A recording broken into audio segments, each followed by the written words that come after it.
क्योंकि तुम्हारा बाप गद्दार था और तुम भी गद्दार के बेटे हो। बस इतना सुनना था कि वेद का जैसे गुस्से का बांध फूट पड़ा। उसने अविनाश पर लात घूंसे की बरसात कर दी। अविनाश को लगा कि वेद जल्द ही मर जाएगा, लेकिन अविनाश के लिए सरप्राइजिंग बात यह थी कि कई सेकंड्स बीतने के बाद भी इंजेक्शन का कोई इफेक्ट नहीं हो रहा था। वेद को सही सलामत देखकर अविनाश की आंखें हैरानी से फैल गई। इम्पॉसिबल, ये इंजेक्शन तो कुछ सेकंड्स में ही असर करता है, फिर कैसे? तुम कैसे जिंदा बच रहे हो? वेद खुद इस बात से हैरान था, लेकिन मौके की नजाकत समझते हुए उसने इस बात पर ध्यान नहीं दिया। वेद ने अविनाश का कॉलर पकड़ा और बोला, सॉरी टू डिसअपॉइंट यू, लेकिन मैं इतनी आसानी से मरने वाला नहीं हूं। अविनाश पैनिक हो गया। उसने वेद की नजरों से बचकर चुपके से अपनी पॉकेट से एक छोटी गोली निकाली और वेद को बहलाते हुए बोला, वेद वेट। अविनाश ने फिर डेस्परेट टोन में कहा, मैं सब बताता हूं, डोंट किल मुझे, ओके? तुम नहीं जानते कि मैं किसके डर से। यह सुनकर वेद ध्यान से अविनाश की बात सुनने लगा, लेकिन तभी अविनाश ने वो गोली खा ली। वेद ये देखकर समझ नहीं पाया। तभी अविनाश निढाल होकर गिरने लगा और धीरे से बोला, मुझे मौत का डर नहीं है, उस आदमी की मौत से बदतर सजा का डर है, इसलिए मैंने खुद मौत को अपना लिया। वेद उसे हिलाते हुए चिल्लाया, नो, मुझे आंसर चाहिए, तुम मर नहीं सकते। वेद ने उसका मुंह खोलकर पॉइजन निकालने की कोशिश की, लेकिन बहुत देर हो चुकी थी। उसने अविनाश के एक्यूपंक्चर पॉइंट्स भी ब्लॉक कर दिए, लेकिन तब तक पॉइजन उसके शरीर में फैल चुका था। अविनाश ने आखिरी सांस लेते हुए कहा, वो बहुत पावरफुल है, तुम नहीं जानते कि तुम किसके खिलाफ। और फिर इतना कहते ही अविनाश की सांस रुक गई और आंखें बेजान हो गई। वेद फ्रस्ट्रेटेड होकर चिल्लाया, डैम इट, तुम मर नहीं सकते, मुझे सच बताए बिना नहीं मर सकते, मुझे सच जानना था। वेद ने अविनाश को बहुत हिलाया, लेकिन वो मर चुका था। अचानक वेद को रियलाइज हुआ कि अविनाश उसे शुरू से बेवकूफ बना रहा था। वो उसे कभी कुछ बताने वाला था ही नहीं। उसने पहले ही गोली निकाल ली थी और मरने का प्लान कर लिया था। कौन है जो इतना ज्यादा डेंजरस है कि अविनाश को जिंदा रहने के बजाय मरना ज्यादा बेहतर लगा? तभी अपनी इंजरीज और ब्लड लॉस की वजह से वेद का विजन ब्लर होने लगा। जैसे ही वो गिरने वाला था, पीछे से रकीम ने भागकर उसे पकड़ लिया। वेद ने वीक वॉइस में कहा, रकीम, ब्रीफकेस सिक्योर करो। बस ये कहकर वेद अनकॉन्शियस हो गया। रकीम घबरा कर चिल्लाया, वेद। उसने वेद को उठाया और लिफ्ट का बटन दबाया। वे बेसमेंट में आ गए। अब सिर्फ 2 मिनट बचे थे बॉम्ब ब्लास्ट होने में। उसने वेद को गोद में उठाया और एग्जिट की तरफ भागा, और बस कुछ मिनटों बाद पूरी बिल्डिंग में एक साथ कई धमाके हुए और बिल्डिंग धूल में मिल गई।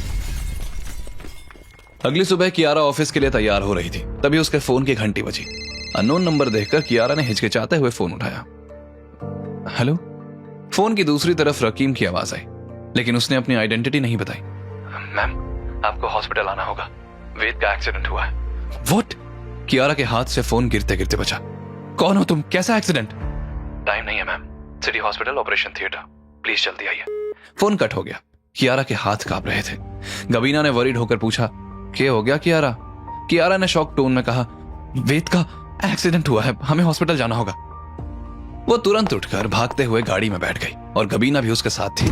कियारा ने पैनिक आवाज में कहा, सिटी हॉस्पिटल चलो जल्दी। हॉस्पिटल के बाहर पहुंचकर कियारा तेजी से अंदर भागी। वो जब ऑपरेशन थिएटर के बाहर आई तो उसने देखा कि डॉक्टर्स ऑपरेशन थिएटर के बाहर सीरियस डिस्कशन कर रहे थे। डॉक्टर बोला, हमें सीनियर सर्जन का इंतजार करना होगा, this case is very critical. यह सुनकर कियारा का दिल तेजी से धड़क रहा था। कियारा ने एंग्शियसली पूछा, डॉक्टर, वेद कैसा है? डॉक्टर ने गंभीर एक्सप्रेशन के साथ कहा, miss, let me be honest, patient को बहुत ज्यादा ब्लड लॉस हुआ है और उसके ब्लड स्ट्रीम में कोई अननोन टॉक्सिन भी डिटेक्ट हुआ है। गबीना ने शॉक में पूछा, टॉक्सिन? जय, ये एक्सीडेंट था तो टॉक्सिन कैसे? डॉक्टर ने कहा, हमें भी समझ नहीं आ रहा, लेकिन अभी मेन कंसर्न यह है कि पेशेंट के बचने के चांसेस बहुत कम है, मैक्सिमम बस कुछ घंटे हैं उसके पास। कियारा को लगा जैसे उसके पैरों तले जमीन खिसक गई हो। डॉक्टर प्लीज कुछ भी करके उसे बचाइए। डॉक्टर ने सिंपैथेटिकली कहा, हम पूरी कोशिश कर रहे हैं। यह कहकर डॉक्टर्स ऑपरेशन थिएटर के अंदर चले गए। हॉस्पिटल के बाहर रकीम हाथ में ब्रीफकेस लिए कुछ सोच में खोया खड़ा था। फिर वो तेजी से वहां से चला गया। कियारा बाहर वेटिंग रूम में बैठी अपने इमोशंस को समझने की कोशिश कर रही थी। पहले दादी और अब वेद। मुझे क्यों लग रहा है जैसे मैं वेद को खो दूंगी तो कुछ बहुत इंपॉर्टेंट खो जाएगा। तभी उसका फोन रिंग हुआ। सीमा का कॉल था। हेलो सीमा। कियारा मैम, वाइन फेयर अगले महीने है और हमारे पास कोई न्यू वाइन नहीं है। मैंने कई वाइन मेकर्स को कांटेक्ट किया, लेकिन कोई अवेलेबल नहीं है, क्या करें? कियारा का ध्यान सीमा की बात पर नहीं था। उसकी नजरें ऑपरेशन थिएटर के डोर पर टिकी हुई थी। सीमा ने पूछा, कियारा मैम, हेलो, आप सुन रही हैं? हाँ सीमा, मैं थोड़ी बिजी हूँ, बाद में बात करते हैं। अचानक ऑपरेशन थिएटर के अंदर से मशीन की आवाज आने लगी। नर्सेस और डॉक्टर भाग दौड़ करने लगी। ये देखकर कियारा पैनिक में उठ खड़ी हुई। गबीना ने उसका हाथ पकड़कर कहा, कियारा शांत हो जा। कियारा की आंखों में आंसू आ गए। मैं उसे नहीं खो सकती, पता नहीं क्यों, लेकिन मुझे लगता है जैसे। उसकी बात अधूरी रह गई जब एक डॉक्टर बाहर आया। पेशेंट की कंडीशन क्रिटिकल हो गई है। His heart rate is dropping rapidly. अगले कुछ मिनट्स बहुत क्रूशियल है। कियारा की आंखों से आंसू बहने लगे। भगवान प्लीज वेद को कुछ मत होने दो। ऑपरेशन थिएटर के सफेद रोशनी में वेद का चेहरा दिख रहा था। ज्यादा खून बह जाने की वजह से वो सफेद पड़ गया था।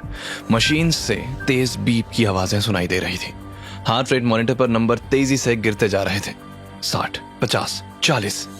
असिस्टेंट डॉक्टर परेशान होकर बोला, बीपी क्रिटिकली लो, हार्ट रेट 35 से नीचे गिर रहा है। तब सीनियर डॉक्टर ने इंस्ट्रक्शंस दिए, एपाइनेफ्रीन दो अभी। तभी नर्स घबराकर मॉनिटर देखते हुए चिल्लाई, डॉक्टर, ऑक्सीजन सैचुरेशन भी 70 के नीचे आ गई है। मशीन्स की आवाजें और तेज हो गई और वेद की सांसें धीमी पड़ती जा रही थी।